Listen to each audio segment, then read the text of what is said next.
Commercial real estate transactions involve environmental law. It's as simple as that.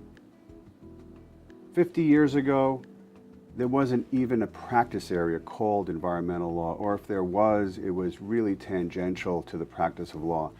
Nowadays, it's almost unheard of to sell commercial real estate without at least having some conversation with someone about whether there are environmental problems.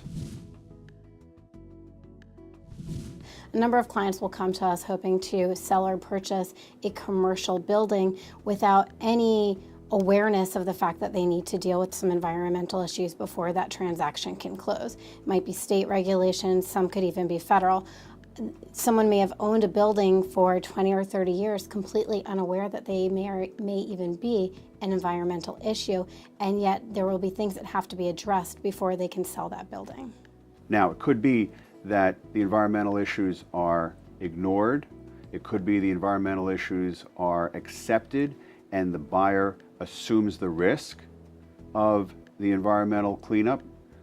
But in the normal scenario, that does not happen.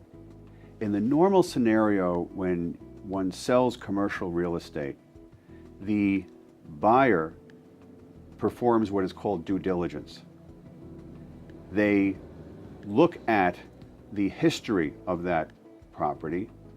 They also have testing done, and it can get very expensive and very sophisticated.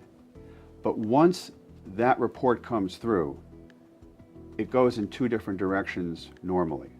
One is, does the government itself have an issue with this property being sold in its current state?